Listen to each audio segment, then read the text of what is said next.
ये नारी तुझे सुंदर लगे है? एक बहन की तरह मैंने जवाब दिया। क्या? आवाज़ में अचानक हैरत दार आई। देखो, मैं एक डॉक्टर हूँ। मेरा हर मरीज से एक पाकीज़ा रिश्ता होता है। बूढ़ी हो तो माँ जैसी, जवान हो तो बहन जैसी। यही कैफियत मर्दों के लिए होती है।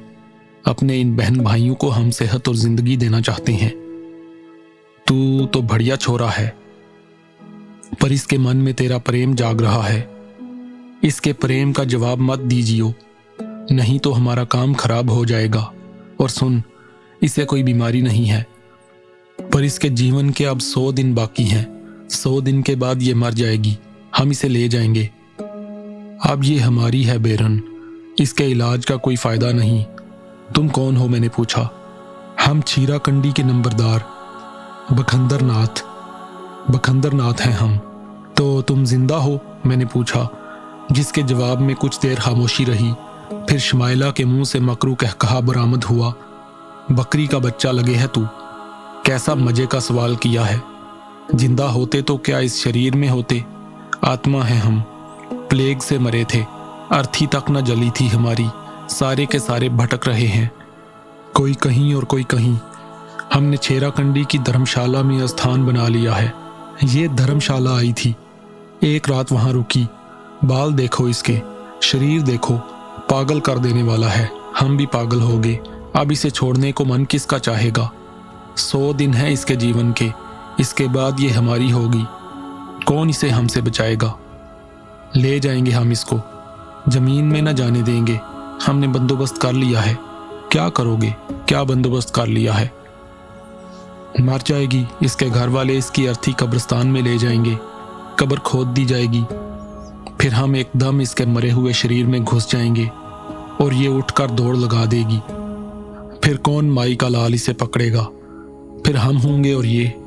मैं खामोशी से उसकी सारी बातें सुन रहा था। मुस्तकबिल में पेश आने वाला एक एक मंजर मेरी आंखों में घूम रहा था। चलते हैं, इसकी दवा दारू छोड़ दो, कोई फायदा नहीं होगा। 100 में से कई दिन कम हो गए हैं। आराम करने दे इसको, फिर इसने संसार छोड़ना है। शमाइला ने आंखें बंद कर लीं। मुझे अंदाजा हो गया था कि अब वो होश में आ जाएगी। मैंने भी वहां रुकना मुनासिब नहीं समझा। उसी लम्हे बाहर आ गया। नर्स को मैंने अंदर भेज दिया। ये सब बड़ी परेशानी थी मेरे लिए। जवानी दीवानी होती है, ऐसे जुमले मुझे बाजारी लगते थे, लेकिन अब तजर्बा हो रहा था कि ये भी जिंदगी का एक हिस्सा है। पहले डॉक्टर सायरा और फिर शाजिया, और अब ये सिहरज़दा खातून जो न जाने क्या कर बैठी थी। शमाइला की असल बीमारी का पता चल चुका था। इसका इलाज करूं और अगर कोशिश भी करूं तो डॉक्टर की बजाय तावीज़ गंडू वाला सन्यासी बाबा बन जाऊं। सारा कैरियर तबाह हो जाएगा। बहुत गौर करने के बाद फैसला किया कि शमाइला को वापस उसके घर भेज दिया जाए, इस दुआ के साथ कि अल्लाह इसकी हिफाजत करे। इम्तियाज़ से रब्ता किया और उससे कहा कि मुझसे मुलाकात करे। इम्तियाज़ अपनी तमाम तर मसरूफियात तर्क करके मेरे पास आया। रस्मी बातों के बाद मैंने कहा, इम्तियाज़, मैंने आपसे शमाइला के बारे में बात करनी है। जी डॉक्टर कामरान, फरमाइए। उसे कोई बीमारी नहीं। मैंने उसका हर पहलू से जायज़ा ले लिया है। वो आसेब ज़दा है।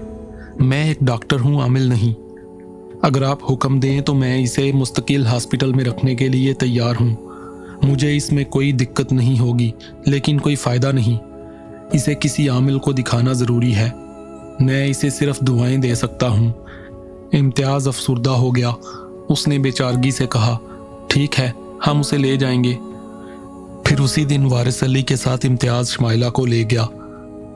बहुत खूबसूरत और बहुत प्यारी लड़की थी। जाते हुए उसने अजीब सी नज़रों से मुझे देखा था, लेकिन इन सारे मामलात में मैं कतन नाकारा था।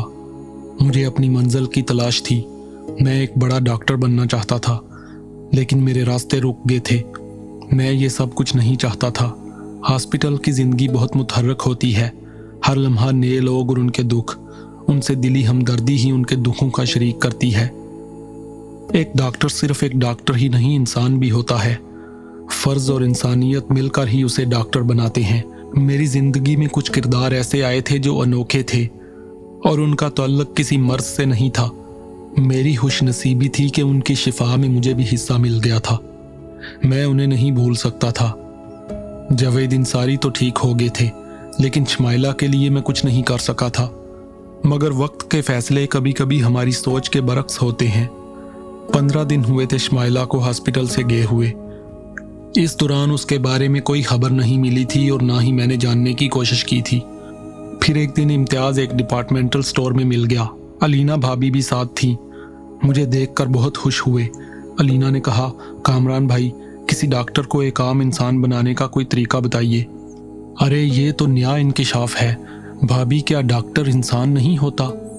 इंसान किसी भी मनसब पर फायज हो मोहब्बत के रिश्तों की कदर तो करता है। खास तौर से मेरी निगाहों में एक मसीहा की तरह ही नहीं, एक भाई की तरह आपका मुकाम है। लेकिन मैं अपने भाई से ये नहीं कह सकती कि भाई कभी कभी बहन की खबर लिया करे। ये अल्फाज अदा करते हुए अलीना भाभी का लहजा गुलूगीर हो गया था। अरे अलीना भाभी, मैं शर्मिंदा हो रहा हूँ, अब इसकी गुंजाइश नहीं रही।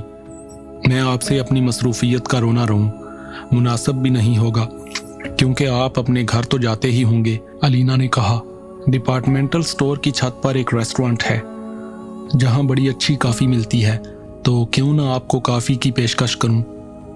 मैंने कहा और हम तीनों खुदकार सीढ़ियों की तरफ बढ़ गए। बेहतरीन खुशबूदार कॉफ़ी के सिप लेते हुए मैंने इम्तियाज़ से उसके अखबार के बारे में पूछा।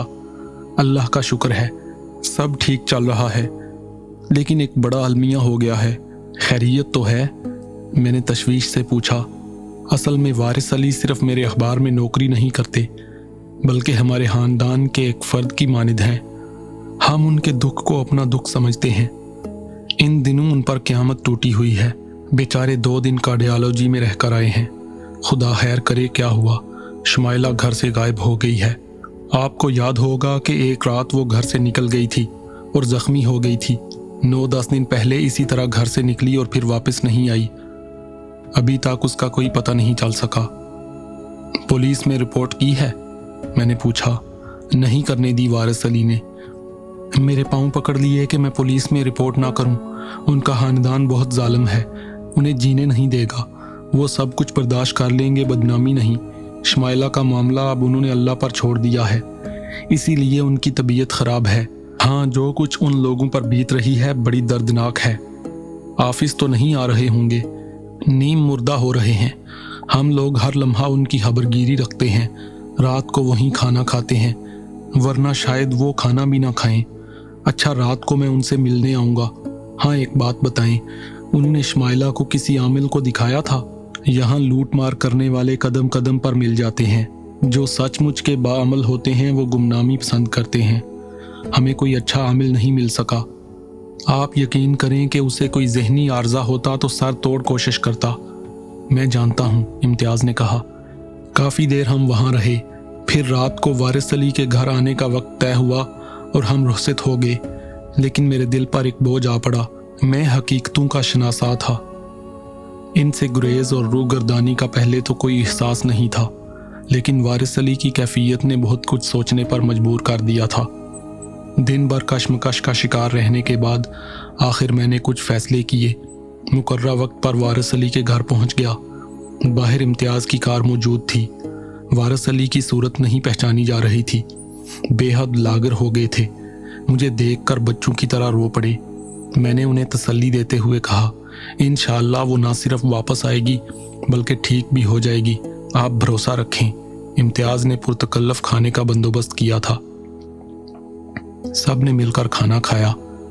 फिर मैंने हसूसी नशिस्त जमाई। मैं आपसे कुछ सवालात करना चाहता हूँ वारिस अली साहब। जी बेटे, छीरा कुंडी के बारे में आप क्या जानते हैं? छीरा कुंडी एक इलाके का नाम है, मगर अब वो एक वीरान इलाका है। किसी ज़माने में वहाँ आबादी थी, मगर ये तकसीम से पहले की बात है। अब वो एक वीराना है। इत्तेफाक से मैं भी छीरा कुंडी के बारे में जानता हूँ। अखबार में उसके बारे में एक बहुत दिलचस्प फीचर छपा था, जिसमें बताया गया था कि छीरा कुंडी एक असेबी बस्ती है जहाँ बेशुमार आत्माओं का बसेरा है। उस आबादी में बहुत अरसा पहले ताउन की वबा फैली थी, जिसने पूरी आबादी को निगल लिया था। मर्द, औरतें, बच्चे, बूढ़े, गर्ज आबादी का हर शख्स लुकमा अजल बन गया था। वहाँ इस कदर हौलनाकी थी कि इमदादी टीमें भी वहाँ नहीं पहुँची। वहाँ ताउन ज़दा लाशें सड़ती रहीं। तवील अरसा के बाद वहाँ से सैकड़ों इंसानी पिंजर बिला तहसीस मजहब समेट कर तलफ कर दिए गए। ये तफसील थी छेरा कुंडी की। ये जगह कहाँ है? कराची से कोई 90 किलोमीटर। इससे 10 किलोमीटर के आगे गोट छेरा है। रास्ता चौखंडी से गुजरता है। गोट तक जाने के लिए कोई पक्की सड़क नहीं। इस बार वारिस अली ने बताया, आप वहाँ गए हैं? हाँ, यही बता रहा था कि गोट छेरा में मेरे एक अजीज रहते हैं। 1-2 बार वहाँ गया हूँ। तो क्या कुछ अरसा कबल आप लोग वहाँ गए थे? मैंने संजीदगी से पूछा। मैं तो नहीं गया था, लेकिन मेरी बेगम और शमाइला वहाँ गए थे। शमाइला की कुछ सहेलियाँ भी थीं। गोट छेरा में उनकी एक दोस्त की शादी थी जिनमें उन्होंने शिरकत की थी। चची जान, आप भी साथ गई थी? हाँ, शमाइला को हम अकेले कहीं नहीं जाने देते। उसे खुद भी मेरे बगैर कहीं जाने की आदत नहीं थी। अब गौर करके मेरे सवाल का जवाब दीजिए। गोट छेरा से वापसी में आप कहीं रास्ते में रुके थे? हाँ बेटे, शमाइला की सहेलियों में से एक सहेली अपनी कार में गई थी। हम उसी के साथ थे। वापस चले तो मौसम बहुत ख़राब था। थोड़ा ही फासला तय किया था कि बारिश शुरू हो गई। साथ में तूफ़ानी हवाएं भी थीं। कार लड़की खुद चला रही थी, चुनाचे घबरा गई। सड़क के किनारे उसने कार रोक दी। वहाँ थोड़े फासले पर एक छोटी सी हिंदुआना तर्ज की इमारत बनी हुई थी। हम सब शदीद बारिश और तूफान से घबरा कर उसी इमारत की तरफ भागे। उसमें घुसकर बारिश से पनाह ली। लड़की ने अपने घर मोबाइल पर फ़ोन कर दिया कि वो आज नहीं आ रहे, कल सुबह आएंगे। उसने ये नहीं बताया कि वो इस तरह रास्ते में रुक गए हैं, कहीं उसके घर वाले परेशान न हों। कितने अफराद थे? 4 लड़कियां और एक मैं। मर्द कोई नहीं था। रात उसी इमारत में गुजारी। हाँ, इस दौरान लड़कियां क्या करती रहीं? बस इधर उधर घूमती रहीं। उन्हें चैन कहाँ था? इमारत में झाड़ जंकार भी थे। हाँ, बड़ी वीरान जगह थी। नहूसत बरस रही थी। ये वही जगह छेरा कंडी थी जिसके बारे में आपने पूछा था। और छेरा कंडी में सड़क के साथ एक धर्मशाला है जिसे आसेब ज़दा कहा जाता है, वारिस अली ने कहा। और फिर एकदम वहशत ज़दा हो गए। फिर घबराए हुए लहजे में बोले, तो क्या? ओ मेरे खुदा, इम्तियाज साहब ने बताया था कि आपने उनसे कहा है कि शमाइला को कोई बीमारी नहीं है, उसे किसी आमिल को दिखाया जाए। उसने एक रात छेरा कंडी के आसेब ज़दा धर्मशाला में गुजारी थी। क्या ये सब कुछ? फिर वारिस अली साहब बेइख्तियार होकर अपनी जगह से उठे और उन्होंने मेरे हाथ पकड़ लिए। खुदा के लिए, मेरी बच्ची के लिए आप कुछ करें। आप वो नहीं जो नज़र आते हैं। आपको अल्लाह ने बहुत कुछ दिया है। आप हमारे लिए कुछ करें। आप मुझे गुनहगार ना करें। आप मेरे बुजुर्ग हैं। आप आराम से बैठें। मैं वही हूँ जो नज़र आता हूँ, इससे अलग और कुछ नहीं। इम्तियाज साहब, आपसे मेरी दरख्वास्त है कि मेरे बारे में कोई ऐसी बात कभी ना लिखें। मेरी शख्सियत मस्ख हो जाएगी। आपके हुक्म की तामील करूँगा, लेकिन छेरा कुंडी का जिक्र बेमैनी तो नहीं है। कोई दावा नहीं, कोई वादा नहीं, लेकिन मैं पूरी कोशिश करूँगा कि शमाइला की बाजियाबी और उसकी मुकम्मल सेहतयाबी के लिए कुछ करूँ। वारिस अली साहब, आपसे एक अर्ज़ है कि उस वक्त तक मायूस या बददिल ना हूँ जब तक मैं आपके पास आकर ये ना कह दूँ कि मैं नाकाम हो गया हूँ। उस रात शदीद इज़्तिराब में रहा। तहज्जुद के वक्त जाग गया। बड़े खशू व हुजू से नमाज पढ़ी और अल्लाह से दुआ की, मबूद करीम मेरे ईमान को सलामत रखना, नेक काम करने में मेरी मदद करना। वारिस अली की हालत ने मुझे शदीद मुतासर किया था।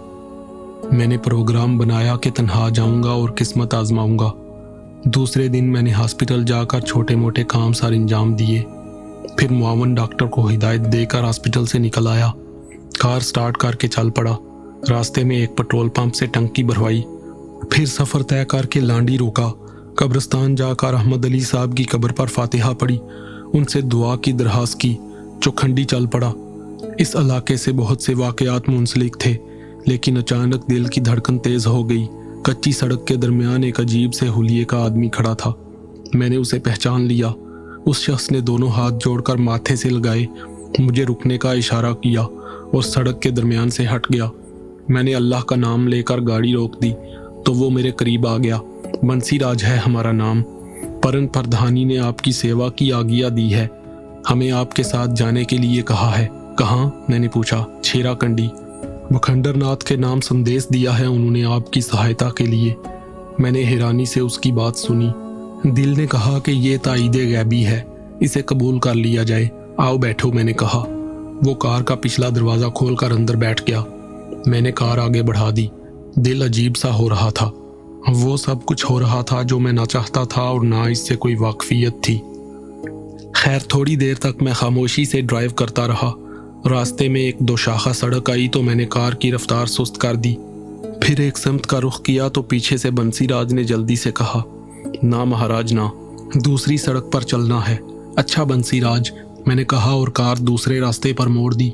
थोड़े फासले पर जाकर मैंने पूछा, तुम बखंडर नाथ को जानते हो बंसीराज?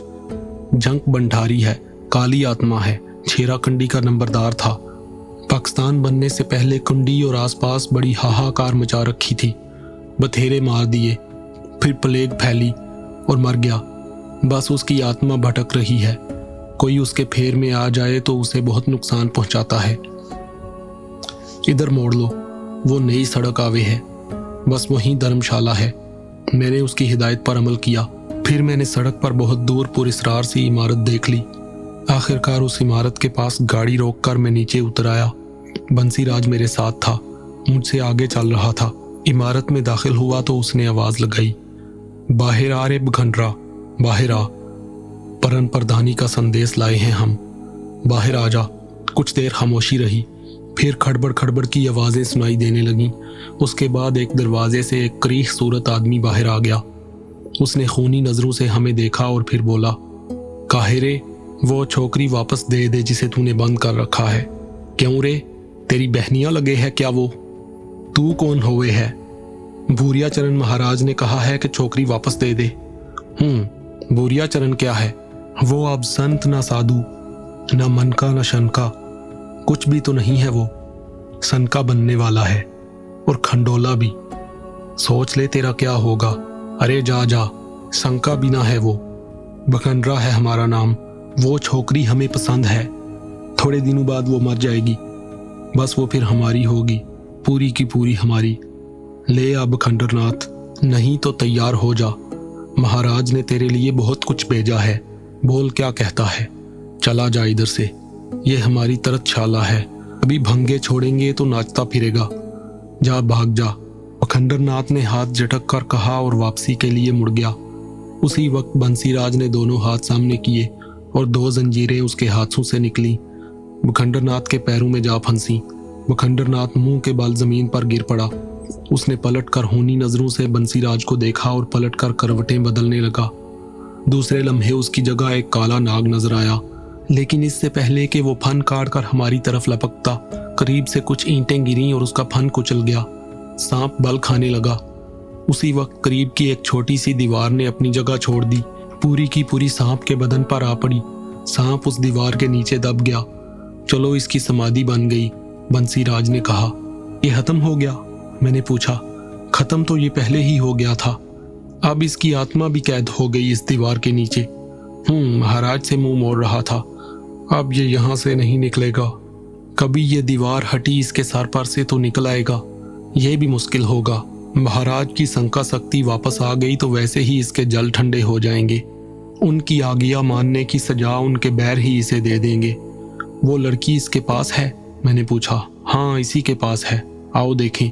शमाइला धर्मशाला के नीचे एक कैदखाने में मिल गई। ये तहखाना भी बंसीराज ने तलाश किया था। बड़ी हैबतनाक जगह थी, तारीक और बदबूदार। 2-2 फुट लंबे जाले छत और दीवारों से लिपटे हुए थे। एक छलंगा चारपाई पर शमाइला गहरी नींद सो रही थी। उसे इस आलम में देखकर मुझे बेहद अफसोस हुआ। मैंने उसके पास जाकर उसका शाना हिलाया, लेकिन वो न जागी तो बंसीराज ने कहा, इसे उठाकर खुली जगह ले जाओ, तब ये होश में आएगी। अब तुम्हारा काम है, हम चलते हैं। कहाँ? तुम मेरे साथ नहीं जाओगे? नहीं, हमें और काम है। परन प्रधानी ने हमें ये काम दिया था, सो हमने कर दिया। अब तुम्हें कोई खतरा नहीं, इसे ले जाओ। तुम्हारा रास्ता किसी ने रोका तो हम देख लेंगे, बंसीराज ने कहा और मेरे जवाब का इंतजार किए बगैर वापसी के लिए मुड़ गया। मेरा दिमाग किसी हद तक माऊफ था। मैं एक अजनबी एहसास के साथ छेरा कुंडी की इस धर्मशाला की तलाश में चल पड़ा था। किसी को साथ लाने की जहमत तक गवारा नहीं की थी। अपने अंदर एतमाद की वजह भी तलाश नहीं कर सका था, लेकिन काम हो गया और बड़ी खुशअस्लोबी के साथ हो गया था। शमाइला मेरे साथ थी। एक बार फिर शमाइला को हिलाया जुलाया, मगर कुछ नतीजा नहीं मिला। चुनाचे मैंने उसे उठाकर कंधे पर डाला और तहखाने की सीढ़ियां तय करने लगा। तय खाने से बाहर आकर मैं उस मनहूस इमारत में एक लम्हा नहीं रुका। तेज रफ्तारी से चलता गाड़ी के करीब पहुंचा।